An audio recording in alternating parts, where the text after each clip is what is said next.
السلام علیکم ورحمۃ اللہ وبرکاتہ۔ میں ہوں حافظ طارق اور آپ دیکھ رہے ہیں میرا یوٹیوب چینل حافظ طارق 786 وفاق المدارس انفو۔ آج کا ہمارا ٹاپک ہے HGC سے تصدیق کرانا۔ پچھلے 3 ٹاپک کے اندر میں آپ کو بتا چکا ہوں۔ سب سے پہلے ٹاپک میں نے آپ کو HGC کا جو طریقہ کار تھا وفاق المدارس سے اسناد تصدیق کروانے کا طریقہ کار بتایا تھا۔ پھر اس کے بعد میں نے HGC سے تصدیق کرانے کے قواعد بتائے تھے۔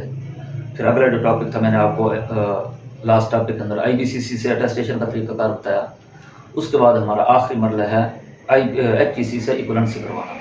اس کے لیے اس کا طریقہ کار بتاؤں گا اور اس کے قواعد بتاؤں گا۔ جو میرے چینل پر نئے ہیں تو وہ سب سے پہلے وہ 3 ویڈیوز دیکھیں، تب جا کر وہ اس ویڈیو کا اس کو فائدہ ہوگا، ادروائز اس کے لیے مشکلات آ سکتی ہیں۔ چلتے ہیں اپنے ٹاپک کی طرف۔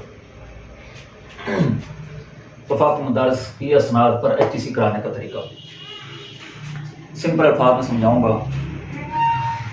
سب سے پہلے جب ہماری وفاق المدارس سے تمام چیزیں جو ہمارے متعلقہ قوائف ہوں گے، جو مطلوبہ قوائف تھے، وہ ہمارے پاس وہاں سے تصدیق ہو کر ہمارے پاس آ گئے، اس کے بعد ہم نے سب سے پہلے کیا کرنا ہے، اپنے ڈاکومنٹس کی ترتیب لگانی اور ان کی فائل بنانی ہے۔ سب سے پہلے ہم کیا کریں گے، جو HGC کا فارم ہوگا سب سے اوپر ہم نے اس کو رکھنا ہے، اور یہ بات ذہن نشین کر لیں کہ اس HGC کے فارم کے اوپر ہم نے اس کو چیک کرنا ہے، آیا کہ اس کے اندر وفاق المدارس کی مہر لگی ہوئی ہے، آیا کہ اس کے اندر متعلقہ جامعہ کی مہر لگی ہوئی ہے اور محتم کے دستخط ہیں کہ نہیں ہیں۔ یہ چیزیں سب سے پہلے ہم نے نوٹ کرنی ہے، سب سے پہلے ان کو چیک کرنا ہے۔ مزید میں آپ کو جو طریقہ ہے وہ HGC کا جو معادلہ کا جو فارم ہے وہ فل کرنے کا طریقہ بھی بتاؤں گا، میں آپ کو دکھاؤں گا کہ کہاں کیا کیا لکھنا ہے، وہ مزید آپ کو میں بتاتا ہوں۔ سب سے پہلے ہم نے فارم کو چیک کرنا ہے وہ کہ اٹیسٹ شدہ ہے کہ نہیں ہے۔ اس کے بعد ہم نے اسی فارم کے اوپر ہی دائیں طرف تصویر کا نشان بنا ہوا ہے، تصویر کی جگہ ہے تو اس پر ہم نے اپنی تصویر لگانی ہے، ٹھیک ہے نا۔ جس کی ایکویلنسی ہے وہ طالب علم یا طالبہ اپنی وہاں تصویر چسپاں کرے گا۔ اس کے ساتھ ساتھ ایک ID کارڈ کی کاپی بائیں طرف ہم نے سٹیپلر کر دینی ہے، بائیں طرف سٹیپلر کر دینی ہے۔ میرا یہ ترتیب سے کاغذات لگانے کا اور بتانے کا مقصد یہ ہے کہ آپ کو بھی آسانی ہوگی ڈاکومنٹس دیکھنے میں، اور چیک کرنے والا جو HGC کا نمائندہ بیٹھا ہے اس کو بھی آسانی ہوگی۔ اگر کاغذات الٹر پلٹر لگا دیں تو بہت مسائل کا سامنا ہوتا ہے۔ اکثر تو وہ کہتے ہیں جی ان کو ترتیب لگا کر ہیں، تو میں آپ کو اس لیے ترتیب کا بتا رہا ہوں تو آپ سمجھنے کی کوشش کریں۔ سب سے پہلے HGC فارم کے اوپر ترتیب لگانی ہے، سامنے رکھیں، اس کے دائیں طرف تصویر لگائیں اور اس کے بائیں طرف ID کارڈ کی کاپی لگا دیں، ٹھیک ہے، یہ ایک چیز ہو گئی۔ اس کے بعد آپ نے کیا کرنا ہے، سب سے پہلے وفاق المدارس سے تصدیق شدہ جو عام اور سے لے کر دورہ حدیث تک ایک آپ کا سیٹ ہوگا پورا، آپ نے وہ الگ سے نکال لینا ہے۔ جو وفاق مدارس سے تصدیق ہو کے آئے گا وہ سیٹ الگ الگ رہنا ہے، ٹھیک ہے نا۔ یہ فارم کے نیچے یہ عامہ سے لے کر عالمیہ تک تمام اسناد کی فوٹو کاپیاں آ جائیں گی اور کشف درجات کی کاپیاں آ جائیں گی، ٹھیک ہے نا۔ اس کے بعد کیا کرنا ہے، اس کے بعد جب ہم عامہ اور خاصہ کی IBCC سے تصدیق کرواتے ہیں تو وہ اصل اسناد عامہ اور خاصہ کے اسناد کے بیک پر آپ کو اٹیسٹ کر کے دیتے ہیں، تو وہ اٹیسٹ شدہ ان اسناد کی بیک کی بھی ہم نے ایک ایک فوٹو کاپی کرانی ہے۔ یہ HGC کی ریکوائرمنٹ میں شامل ہے۔ تو جب ہماری IBCC سے اسناد اٹیسٹیشن ہو جائے گی تو ہم نے ان کے بیک کی بھی ایک ایک فوٹو کاپی کرنی ہے۔ پھر اسی ترتیب سے ان اسناد کا جو ایک پورا سیٹ ہوگا ان کے نیچے ان دونوں فوٹو کاپیوں کا لگا دینا ہے، عامہ اور خاصہ کی، ٹھیک ہے۔ اس کے بعد کیا کرنا ہے، اس کے بعد وفاق المدارس کی طرف سے جاری کردہ گزٹ رزلٹ، اس کے بارے میں پہلے ہی بتا چکا ہوں۔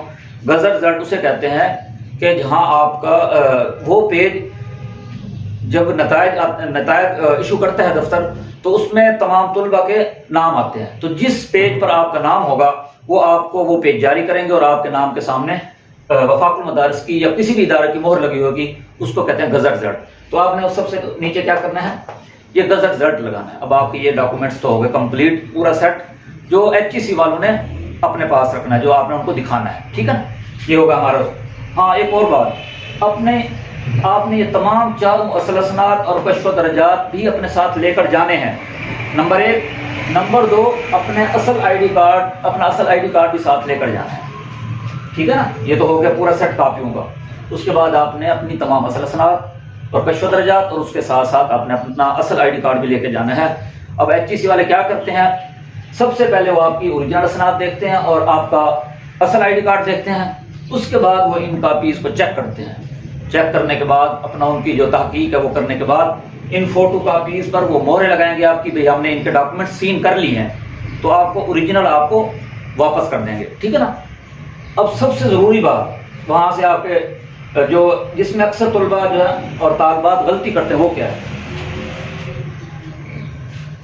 اس میں سب سے پہلے تو یہ ہے کہ HEC فارم کے اندر ہمارے طلباء طالبات اس کو اردو میں نام لکھ دیتے ہیں۔ اردو میں نام لکھنے کا نقصان کیا ہوتا ہے کہ اکثر جو ہے HEC والے جب وہ ایکولنسی جاری کرتے ہیں تو سپیلنگ متعلقہ مطلب ملتے جلتے اپنی مرضی سے لکھ دیتے ہیں۔ جیسے میں مثال کے طور پہ آپ کو بتاتا ہوں، کسی کا نام ہے حنیف، HANIF بھی ہوتا ہے، HANEEF بھی ہوتا ہے حنیف، تو مطلب ہے ہر تمام لوگ اپنے سپیلنگ اپنے حساب سے لکھتے ہیں۔ بعض ڈاکومنٹس جو ان کے سرکاری ڈاکومنٹس ہوتے ہیں وہاں لکھا ہوا ہے HANIF حنیف، یہاں اگر وہ لکھ دیتے ہیں محمد حنیف اردو میں، تو کسی والے اگر HANEEF لکھ دیں گے تو آپ کے لیے بہت مسئلہ ہوگا۔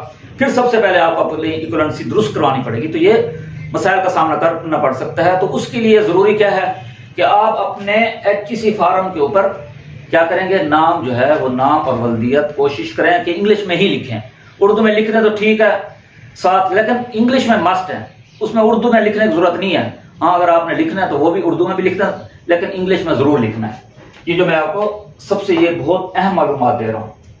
اور سب سے بڑی بات، ابھی میں آپ کو فارم بھی دکھاتا ہوں۔ HEC فارم کے اوپر ایڈریس تو ایسا ہوتا ہے، بلکہ میں آپ کو اس فارم کے ذریعے ہی سمجھانے کی کوشش کرتا ہوں، بلکہ اس میں یہ ہے کہ جو ایڈریس ہے اس میں طلبات اپنے آئی ڈی کارڈ کے اوپر جو ان کا ایڈریس لکھا ہوتا ہے نا، اس میں شارٹ سا ایڈریس ہوتا ہے، وہ لکھ دیتے ہیں محلہ اور فلاں اور ڈاک خانہ، یہ مطلب یہ لکھا ہوتا ہے آئی ڈی کارڈ کے اوپر نا، ایڈریس وغیرہ نامکمل تھا۔ تو طلباء اور طالبات اس HEC فارم پر وہ نامکمل ایڈریس لکھ دیتے ہیں۔ اب HEC کا رول ہے کہ وہ جب ایکولنسی جاری کرتے ہیں تو وہ آپ کے متعلقہ ایڈریس پر بھیجتے ہیں، نہ کہ وہ آپ کو بائی ہینڈ دیتے ہیں، ان کا ایک ضابطہ ہے۔ تو ایڈریس، اور وہ بھیجتے بھی TCS کے تھرو ہیں، تو ایڈریس نامکمل ہونے کی وجہ سے وہ جو ایکولنسی ہے وہاں متعلقہ ایڈریس پر جاتی ہے، TCS والے رابطہ کرتے ہیں، بعض اوقات رابطہ نہیں ہو پاتا، تو اس کے بعد وہ دوبارہ ایکولنسی کیا ہوتی ہے HEC کے آفس واپس چلی جاتی ہے، اور طلباء و طالبات سارا سال اس ایکولنسی کا انتظار کرتے رہتے ہیں، اور ان کی سمجھ میں نہیں آتا اب آپ کیا کریں، کیسے رابطہ کریں۔ تو اسی لیے اپنا جو ایڈریس ہے اس ایڈریس والی جگہ پہ آپ نے کسی مشہور مطلب کہ جگہ کو مینشن کرنا ہے۔ جیسے مثال کے طور پہ میری شاپس ہے، میرے نام کسی ڈاک آنی، تو میں لکھتا ہوں کیئر آف الحافظ گارمنٹس، ٹھیک ہے نا، اس میں لکھتا ہوں care of Al-Hafiz garments, garden town, Sher شہر اور ملتان۔ خدا نہ خواستہ اگر آپ سے رابطہ نہیں ہوتا نمائندہ کا یا TCS کے نمائندے کا، تو متعلقہ جگہ پر یا متعلقہ دکان پر یا متعلقہ ادارہ جو بھی آپ مینشن کریں گے تاکہ وہ وہاں آپ کی ایکولنسی کو ڈیلیور کر کے جائے۔ تو یہ ضروری آپ نے پوسٹل ایڈریس کے اندر ایسا ایڈریس لکھنا ہے جو کہ مشہور ہو، آپ کے لیے پریشانی کا سبب نہ بنے۔ اس کے بعد میں آپ کو فارم دکھاتا ہوں، اس کا فل کرنے کا طریقہ بھی آپ کو بتاتا ہوں۔ اب یہ دیکھیں فارم کے اندر یہاں سب سے پہلے تو آپ نے یہاں پر اپنی تصویر لگانی ہے، جو میں آپ کو بتا رہا تھا، یہاں تصویر لگانی ہے، اس کے ساتھ ساتھ یہاں آپ نے آئی ڈی کارڈ کی کاپی لگانی ہے، ٹھیک۔ اس کے بعد یہ جو کاروائی ہے نا، ادا کرتا فیس، یہ آپ نے 2000 لکھنی ہے، یہاں چلان نمبر لکھنا ہے آپ نے، اور ڈیٹ لکھنی ہے۔ یہ HEC کے آفس کے اندر بھی ان کا کیا کہتے ہیں ایک کاؤنٹر ہوتا ہے، نہیں تو بینک کے اندر آپ جمع کریں گے، ٹھیک ہے۔ اس کے بعد آ جاتے ہیں اپنے نام ولدیت کی طرف۔ یہ دیکھیں درخواست گزار کا نام لکھا ہوا ہے، تو میں نے یہاں کیا لکھا، محمد طارق۔ آپ نے سپیلنگ واضح کر کے لکھنا ہے، اگر چاہیں تو یہاں اردو میں بھی لکھ سکتے ہیں، لیکن اس کی ضرورت نہیں ہے کیونکہ انگلش میں ہی انہوں نے ایکولنسی جاری کرنی ہے۔ یہ نام آ گیا، اس کے بعد درخواست گزار کے والد کا نام، یہاں آپ نے والد کا نام لکھنا ہے، وہ بھی انگلش میں جو آپ کے ڈاکومنٹس کے اندر ہے۔ یہاں آئی ڈی کارڈ نمبر لکھنا ہے اور آپ نے ڈیٹ آف برتھ لکھنی ہے۔ یہ آ رہا ہے ڈاک کا پتہ اردو اور انگریزی، ٹھیک ہے نا۔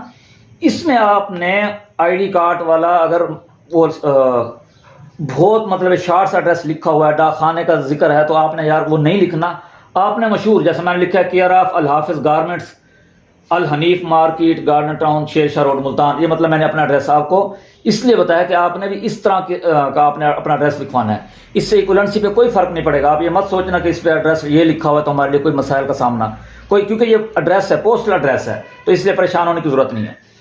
تو اس کے بعد اگر آپ کا ای میل ایڈریس ہے تو لکھیں، ادروائز اس کو کراس لگا دیں۔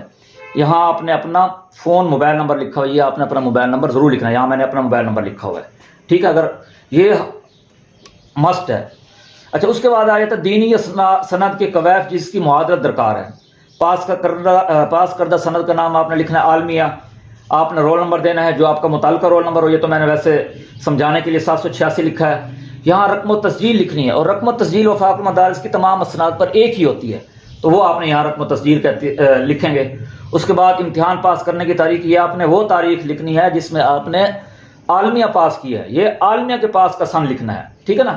اب یہ حاصل کردہ سند مکمل کرنے کا دورانیہ 16 سال، یہ دفتر والوں نے خود فیل کیا ہوا ہے، یہ چونکہ سب کے لیے اسی طرح ہوتا ہے، تو آپ نے یہاں 16 سال لکھا ہے، اس کو نہیں چھیڑنا۔ یہاں آپ کے متعلقہ وہ ہے، یہاں لکھا وفاق المدارس، یہ متعلقہ بورڈ کا لکھنا ہے، یہ تو وفاق المدارس کا میں آپ کو دکھا رہا ہوں نا، یہاں تنظیم المدارس بھی ہو سکتا ہے، یہاں رابطۃ المدارس بھی ہو سکتا ہے، متعلقہ آپ نے اپنا وہ لکھنا ہے۔ اب وہ یہ کہہ رہے ہیں آگے، مذکورہ سند میں داخلہ کے لیے مطلوبہ تعلیم، یہ عالمیہ کا وہ پوچھ رہے ہیں کہ آپ نے عالمیہ پر جو داخلہ لیا تھا کس بنیاد پہ لیا تھا، تو آپ نے لکھنا ہے درجہ عالیہ، اس کو بی اے بھی کہتے ہیں لیکن آپ نے عالیہ لکھنا ہے، اور اس کا جو دورانیہ ہے وہ لکھا ہوا ہے وفاق کی طرف سے پورا ہے 14 سال، ٹھیک۔ اس کے بعد پوچھتے ہیں معادلت کا مقصد کیا ہے، مزید تعلیم ہے، روزگار ہے یا کوئی اور ہے، تو آپ نے لکھ دینا ہے، مطلب اس کا مقصد جو ہے روزگار بھی ہے، مزید تعلیم بھی ہے، یہ دونوں لکھ دینا ہے، ٹھیک ہے نا، اس سے کوئی فرق نہیں پڑتا۔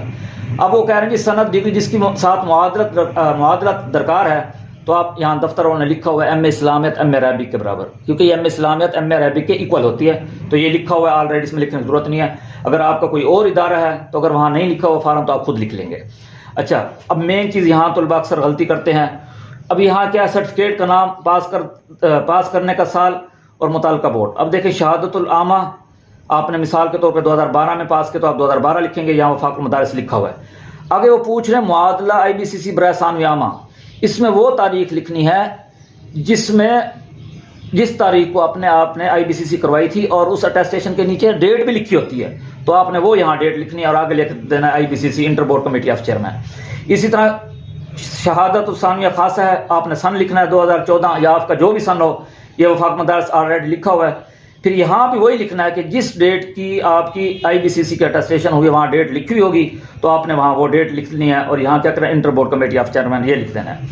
اسی طرح بی اے پاس کرنے کے مضامین، یہ آپ نے وہ لکھنے ہیں جو وفاق المدارس کے مضمون ہیں، اگر آپ اس کو کراس کر دیں گے تب بھی کوئی مسئلہ نہیں تو آپ اپنے عالیہ والے یہاں پر مضامین لکھ سکتے ہیں، ٹھیک ہے۔ آگے وہ یہ کہہ رہے ہیں کہ شہادت العالمیہ، یہ آپ نے لکھنا ہے جس سن میں آپ نے شہادت العالمیہ پاس کیا ہے وہ سن لکھنا ہے، ٹھیک ہے۔ اور اگر آپ کا متعلقہ بورڈ کوئی اور ہے تو وہاں یہ لکھ سکتے ہیں، یہ وفاق المدارس کا ہے تو اس لیے یہاں وفاق المدارس لکھا ہوا ہے۔ یہ ہمارا جو فرنٹ پیج ہے یہ کمپلیٹ ہو گیا۔ اب ہم آتے ہیں بیک پیج کی طرف۔ اب اس میں حاصل کردہ عصری تعلیم کی تفصیل، اگر آپ کی ہے تو ٹھیک لکھ دیں فلاں سن میں نے میٹرک کی، ایف اے کی، بی اے کی، اگر نہیں ہے تو آپ ان کو کراس کر دیں۔ باقی یہ ساری چیزیں پوری ہوئی ہیں، سب کچھ ہوا ہے۔ پھر آپ یہاں سے اس پہ آئیں گے جس میں یہ لکھا ہوا ہے جس دن آپ جمع کرائیں گے وہ دن کی تاریخ لکھ سکتے ہیں ایچ ای سی کے لیے، یا اگر آپ نے 1-2 دن پہلے فارم فل کیا تو وہ ڈیٹ بھی لکھ سکتے ہیں، کوئی ایسا مسئلہ نہیں ہے۔ یہاں دستخط طالب علم یا طالبہ، یہ اسٹوڈنٹس ہیں جو بھی ہیں وہ آپ اپنا نام اور دستخط کریں گے۔ آگے لکھے ہوئے تصدیق کی جاتی ہے کہ درجہ بالا طالب علم مدرسہ حاضہ جو کہ، اب جس نے جس جامعہ سے درجہ عالمیہ پاس کیا ہے اس جامعہ کا نام لکھے گا۔ میں نے یہاں جامعہ فریدیہ اسلام آباد والا لکھ دیا، ویسے سمجھانے کی خاطر آپ کا جو جامعہ ہو جہاں سے آپ نے دورہ حدیث پاس کیا ہے آپ اس کا نام لکھیں گے، اور یہاں وہ سن لکھیں گے جس سن میں آپ نے دورہ حدیث کا امتحان پاس کیا وہ سن لکھیں گے، اور رول نمبر اپنا لکھنا ہے، اور کے تحت درجہ عالمیہ کا امتحان میں حصہ لیا اور کامیاب ہو، یہاں درجہ عالمیہ کے ہی قواعد لکھنے ہیں۔ اب یہاں کچھ چیزیں مین چیزیں یہ جو ہیں جامعہ کی طرف سے اور وفاق المدارس کی طرف سے ہیں۔ یہاں کیا ہے دستخط ناظم مدرسہ، یہاں ان کا ناظم مدرسے کے دستخط ہوں گے، یہاں ناظم مدرسہ کا نام، یہاں ان کی وہ ہوگی دستخط ہوں گے، یہاں نام ہوگا، یہاں مدرسے کا نام ہوگا، ٹھیک ہے نا، مدرسے کا نام، اور یہاں پر کیا ہے مدرسہ کی مہر لگے گی، جو آپ کو متعلقہ جامعہ ہے اس کی مہر لگے گی۔ باقی جو دفتر کی طرف سے مہر ہیں یہ آلریڈی لگی ہوئی ہے، اور یہ ناظم اعلیٰ کا جو ہے ان کا نام حنیف جلندری ہے، آپ لکھ سکتے ہیں قاری محمد حنیف، اور ان کی جو مہر لگی ہوئی ہے۔ اس طرح یہ ہمارا فل ہو جائے گا فارم، تو ہمارا کام پورا ہوگا۔ لیکن جو سمجھانے کا تھا آپ نے سب سے زیادہ خیال کرنا ہے اپنے درخواست گزار کی یہ جو ڈاک کا پتہ اردو انگریزی میں، سب سے اہم چیز یہ ہے، سب سے پہلے تو نام اور ولدیت کے سپیلنگ آپ نے کریکٹ لکھنے ہیں جو آپ کے ڈاکومنٹس کے اندر ہیں، 19-20 کا بھی فرق نہ ہو، خدا نہ خواستہ ایک سپیلنگ کا فرق آ گیا تو آپ کے لیے بہت مسئلہ بن جائے گا، پھر آپ کو یہ اکولنسی درست کروانی پڑے گی، اس کے لیے پھر مزید بہت زیادہ مشکلات کا سامنا کرنا پڑے گا آپ کو. 2 چیزیں ہو گئی. تیسرے نمبر پہ آپ نے اپنا جو ایڈریس ہے وہ کسی مشہور جگہ کا لکھنا ہے, کسی شاپ کا لکھ دیں یا جو بھی ہو, اور اپنا رابطہ نمبر ضرور لکھیں تاکہ ٹائم کے اندر آپ کو آپ کی کرنسی جو ہے وہ آپ کے ایڈریس پر آپ کو وصول ہو سکے. امید کرتا ہوں کہ آج کا یہ ہمارا ٹاپک بھی آپ کے لیے بہت زیادہ انفارمیٹو رہا ہوگا. اگر آپ کو لگتا ہے کہ میری اس ویڈیو سے آپ کو ذرا بھی نالج ملا ہے تو میری اس ویڈیو کو ضرور لائک کریں. جو نئے آنے والے ہیں وہ اس کو سبسکرائب کریں میرے چینل کو, اور آگے سے آگے شیئر کریں. اگلی ویڈیو تک اجازت دیجیے. فی امان اللہ.